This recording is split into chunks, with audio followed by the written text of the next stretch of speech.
Hey, it's actually a real honor to be here. I was born in Amsterdam a while ago, and it's great to see that Amsterdam is hosting the launch of the B Corp movement in Europe.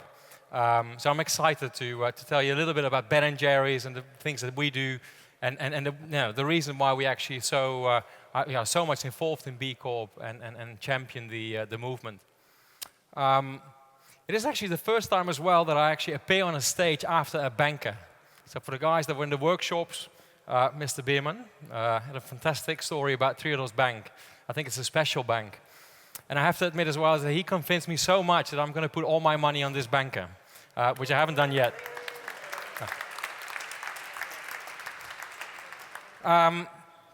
Let me tell you a little bit about Ben and Jerry's. And I've got some slides as well to elaborate on that one. Ben and Jerry's was founded by Ben Cohen and Jerry Greenfield in 1978.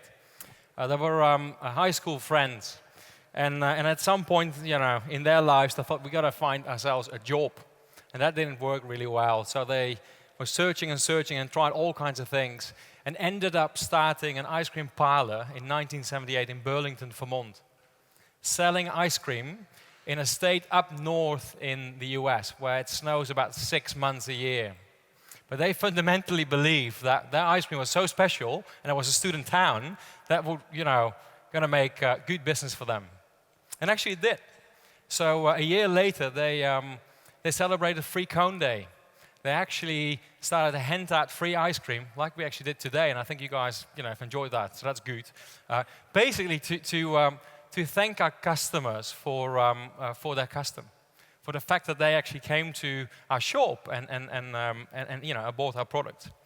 But in that journey of becoming a real enterprise and the two entrepreneurs, one wacko guy and one of the guys that basically did all the engineering work and got things to happen and make it work.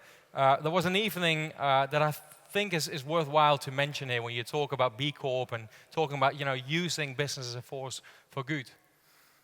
About a year in business, 1979, Ben actually went to the local pub and had a couple of drinks, 3, 4, 5, whatever. One of these evenings where you think about business, life, and all the fundamental stuff that you do. And he reflected upon his own business and life and actually said, I'm doing business. I'm actually quite successful. We got through the first year, everybody loves us, but I actually don't really like the way I do business. It's all about, can I, make enough profit out of this thing? My father, who's an ex-accountant, is not actually, that happy because we're losing a little bit here and a little bit there, and we're way too generous to our suppliers and our employees. And you know what? I'm actually going to pull out. This is not my business. This is way too profit-focused. And I think the story goes that the local innkeeper basically said to Ben, if you don't like how business is run, then run business your way and make a difference. Now, my first slide is this one, and this is a slide that we show pretty much in every presentation because I think it's kind of the fundament and the basics of what we do as a business. This is in 1988, about 10 years later, when we started to articulate the way we do business as Ben and Jerry's. So this business is founded on a mission statement where we talk about, product, social, and economic, and they're equally important. It is about good products, authentic, natural, wholesome, with respect for earth and environment. It is about a sustainable business in which we create value for the business and also for our stakeholders and for our employees. And it is about our social mission where we basically say, how can we actually use this business to have an impact and return to society? Now, the three-part mission is actually linked to a concept that we've called linked prosperity. So our business is founded and dedicated to the concept of linked prosperity. And just in simple terms, and you've heard this in many different ways, I think, during the day today as well, what linked prosperity means to us is, if we do well, we got to make sure the whole chain, our whole value chain, all our stakeholders do well as well. And we can actually do this as a group, as a team, as a movement, and make this happen across, multiple communities. So this is how we try to frame linked prosperity. I'm going to have to look at this one instead of that one because that doesn't work. So linked prosperity for us is in actually taking care of, the suppliers where we buy our ingredients from. We make ice cream. We make ice cream with big chunks and swirls. And that, ice cream consists of about 50% dairy.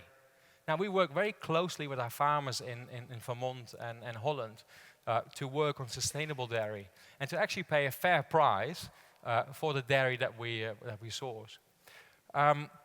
We live and work in communities. We've got about 500 shops across the world. We've got 3 factories.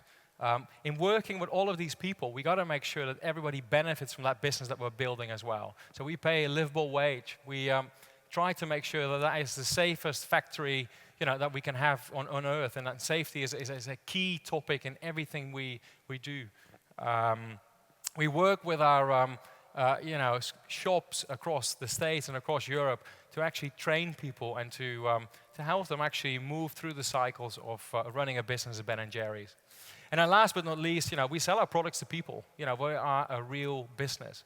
And the cool thing is actually when we sell products to people and it comes with that story and the people that actually love us and own us in a way, because our brand is owned by these people, we can actually work with them together to use this Link Prosperity cycle to drive change and do community work and drive movements across our communities. Whether this is in Burlington, Vermont, in Amsterdam, Dennis in de Leidsestraat, or a fair trade farmer in Uganda, it doesn't really matter. So that's Link Prosperity for us, and I wanted to give you a conceptual feel of what that's all about. I'll give you a couple of examples of the stuff that we do, and I'll start with the one that I think is one that stands out, and actually, was started by Ben. Because Ben is in my eyes, the genius, the mastermind, the guy that always found ways to do difficult things and just made it work. The example I'm going to show you here is Grayston Bakery. Grayston Bakery is a certified B Corp as well. Yeah, you're nodding, that's right. And the cool thing about Grayston Bakery is that about 90% of our brownies that sit in chocolate fudge brownie and that are sold across the globe are produced by Grayston Bakery.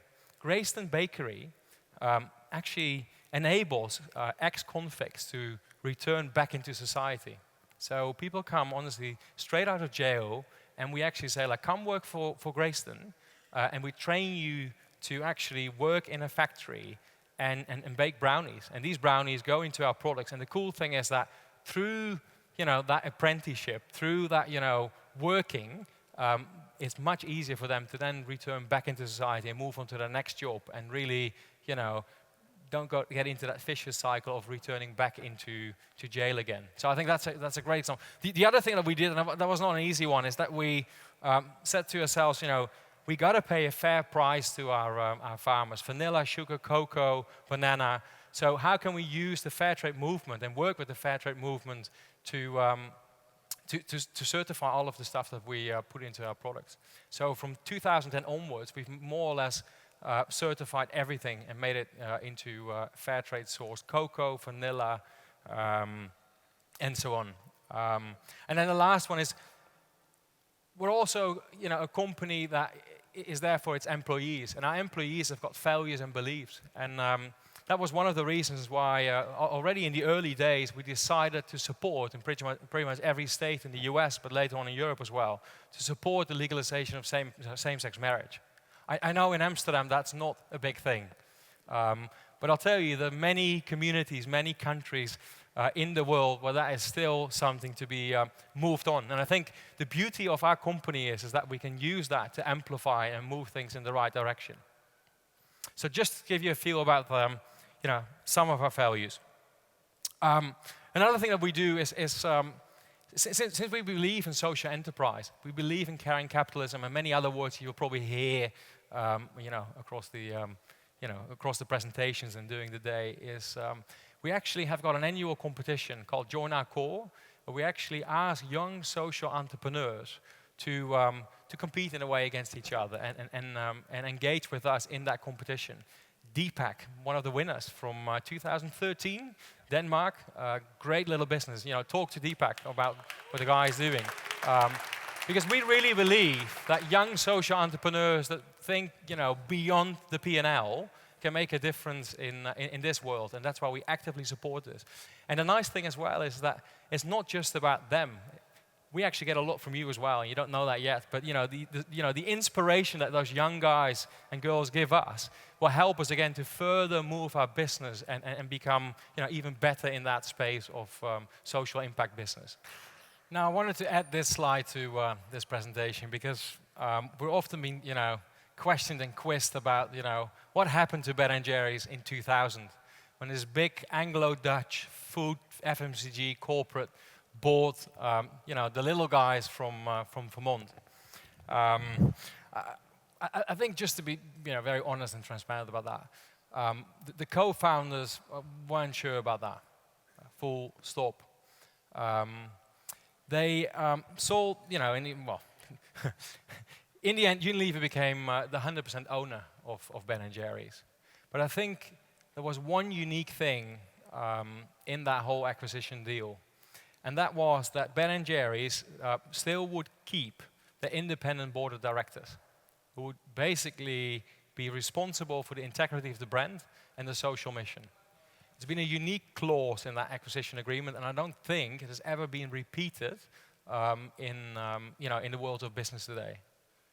But I think it's been a very fertile and good relationship. And has led us to many new paths and many new scalable opportunities to run this business across multiple countries in the world, and to do more with more impact when it comes to our sourcing, when it comes to our people, etc., etc. Now, let me tell you a little bit about the board.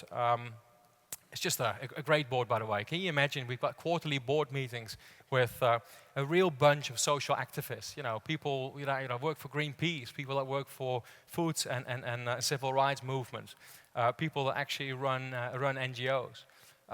That board is therefore, to approve our plans as a management team, which of course is very nice. But actually, I think the role of the board is also to really inspire us and instigate things.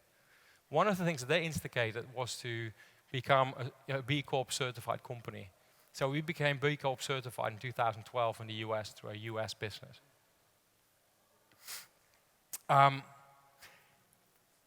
When you look at the years to come, and if you look at the market we're in as well, is what we've seen as well is we've got all these certification schemes, Fair Trade, FSC, we do Caring Dairy. There's probably 5 more out there that you can paste on your pack. I'll tell you, at some point we really had to clean our pack a bit because there was just too many logos. We just didn't have the space to play with because we wanted to be good in everything. We wanted to be out there and do cool stuff. We actually now believe it is all about good companies. We're moving on from good products to good companies. And I think that is the thing that B Corp is championing as well. And we're not just going to be the only ones out there, because I think we're in good company. What is it? 57 B Corp corporations, 121 industries, 38 countries, one unifying goal. Isn't that a great movement? Isn't that fantastic? The latest of the latest as well is that B Corp's partner. So we've just released a partnership with New Belgium Brewing.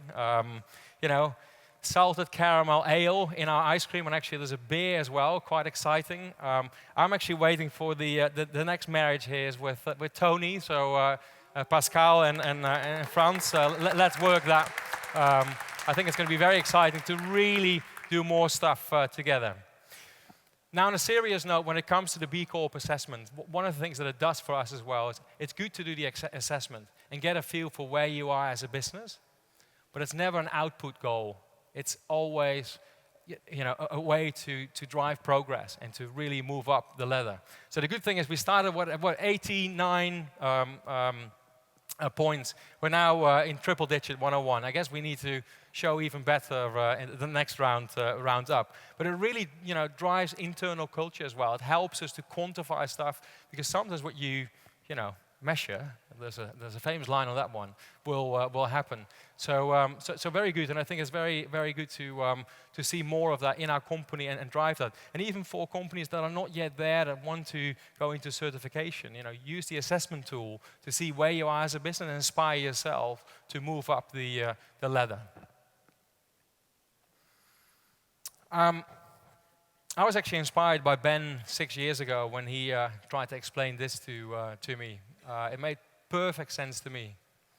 If you look at doing stuff for the greater common good, if you look at social impact, what you know, see if you go back 300 years is that the church actually did a lot of that for us. Salvation Army, coming out of that. What then happened actually is that we became a bit more probably atheist, and governments and nations started to step in and become kind of the shepherd of the greater common good, and putting themselves up with all the social stuff. And they did a remarkable job. If you look at Europe after World War II, etc., etc. But it's now business that needs to step in as well and really start to drive work for the greater common good. Be there to be a real force for good and have a social impact. Businesses go across multiple countries, multiple nations. They employ hundreds of people. They do real creative destruction and come up with new stuff all the time. Probably sometimes better than the first two that I mentioned. They still have to do that stuff, by the way, but it's up to business. And I think the cool thing is with the launch of the B Corp movement in Europe, we're going to see more of that. I think that's great. And especially it is, I think for me, a kind of a turning point for Europe as well, where we always felt like, leave it to the government. Leave it to the council. It's up to us now to say, like, you guys can still do it, but we can help you, and we can do this together and form a real movement. So let me close with, 3 things that I think are right here. Business is a force for good. You've heard that many times. Social, economic, environmental, people. 1. 2 is, for me, and that's the Ben & Jerry's model as well, it is, move yourself from shareholder value to stakeholder value. It is about a much broader group of people that we impact.